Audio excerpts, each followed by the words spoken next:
Good evening, it's Eva. I'm gonna go over attachment styles tonight. I may do a little bit on child abuse, but not a whole lot because I don't want it to go on a certain time limit. All right, it's a lot to cover.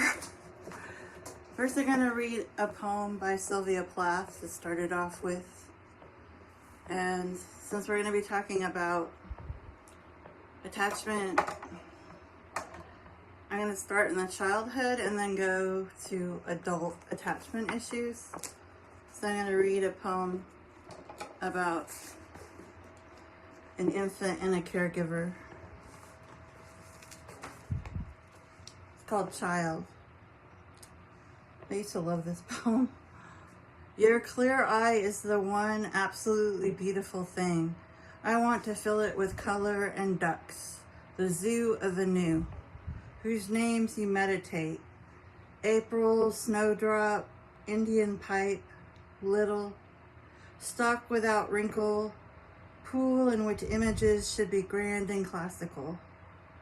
Not this tremulous wringing of hands, this dark ceiling without a star. She wrote that in January of 1963. So obviously it starts out, she's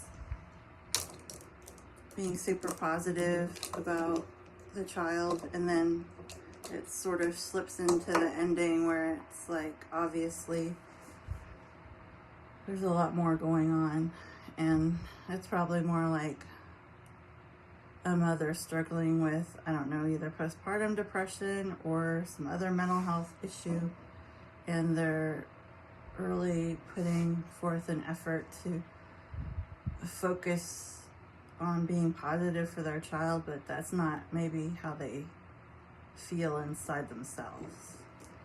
So that's going to be important, because when we talk about these theories,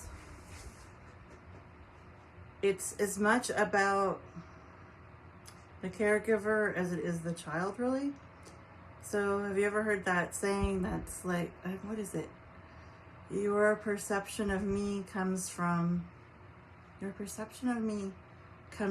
analysis of you, or something. It's not analysis, but it's somewhere. But basically it's like how you see me comes from your own feelings about yourself.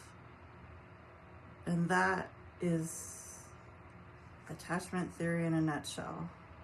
Because basically the children are being treated by the caregiver for whatever reason. Some of them are parents who are having problems. Other ones are caregivers. It doesn't have to be a mom or dad. Caregivers who are more, what they call securely attached. So they're people who are not having kind of severe questions about their own identity, whether they're conscious or unconscious. So how they take care of the child has more to do with like what kind of resources they have, the environment, how much time do they have to give the child. Where the other one is more like, if someone's struggling emotionally with either like addiction or mental illness, or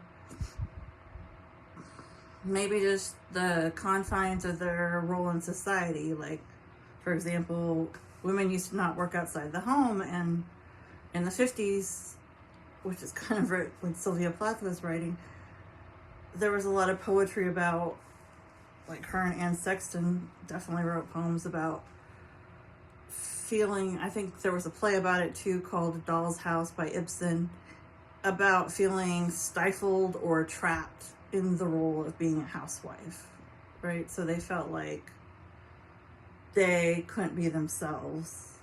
Whereas when women kind of flooded to the workplace after the 60s and 70s, then it was more like they didn't have the time to child rear maybe the way they wanted to. So, because they had to divide their time and then they still had to do like shopping and cooking and all that stuff, laundry. So there was, then it kind of reversed. It flipped on its side, and it was more like,